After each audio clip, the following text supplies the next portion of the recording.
time has not yet come for you to lay down the heavy burden and responsibility of leadership in the free world, or for that matter, of the world. For by the inexorable decision of destiny, you have become the trustee of our civilization, and you cannot abandon this role, no matter what may be. How can America speak to Asia?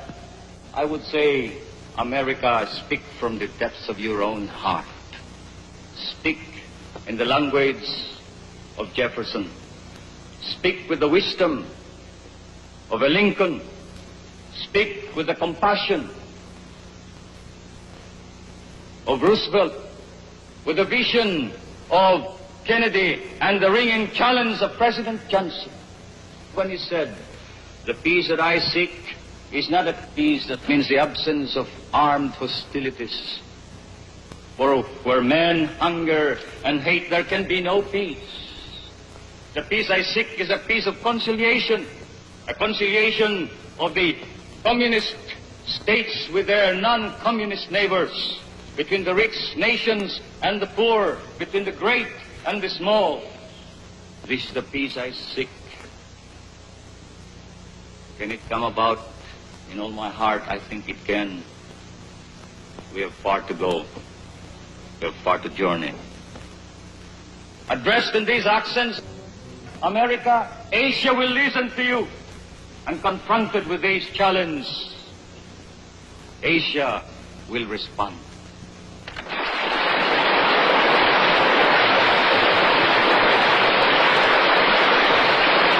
When I went to Arlington Cemetery, it was raining, and I was reminded of it being many days to stay in a foxhole, with the water up to your knees, and wondering how many boys of my age when I was a soldier were now in foxholes doing the same thing, eating and sleeping in the foxhole. And then, as I saluted the tomb of the unknown, one thought entered my mind: there, but for the grace of God, lies I.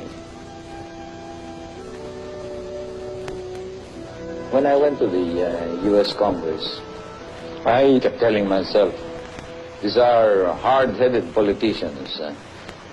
You make your appeal, but make it short and make it an objective, dispassionate appeal. But it didn't come out that way. I did feel it was a little emotional. But the most painful feeling that I had is that which I felt when I talked to my former comrades in the war. For they scoffed at our medals and laughed at our scars. Especially one particular scar that I bear with pride. With as much pride as any decoration that has been granted me. A scar from a wound I received in attempting to save the life of an American comrade. "Where is your American friend now?" they asked me. "He is dead, and with him have died all our dreams." Yes, he was my American comrade. And he was a blood brother, for he fought in my native land. We were surrounded, as often we were. We had to break out. And in breaking out, I saw him fall and try to crawl to safety.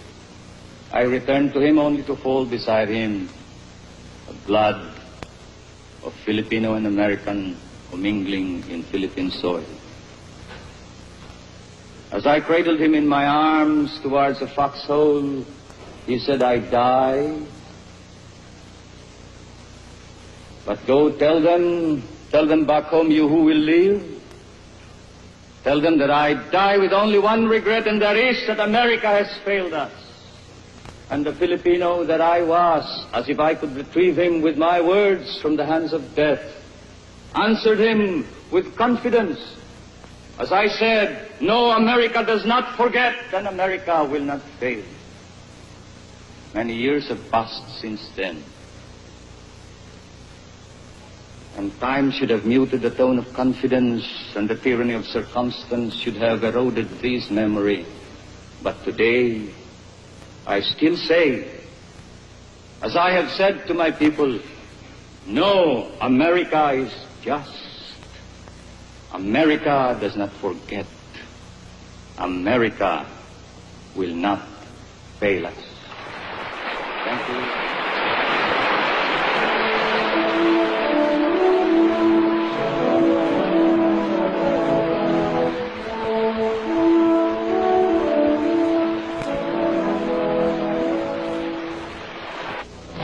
In the past 8 years, President Marcos initiated the successive changes in Philippine foreign policy, which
and direction.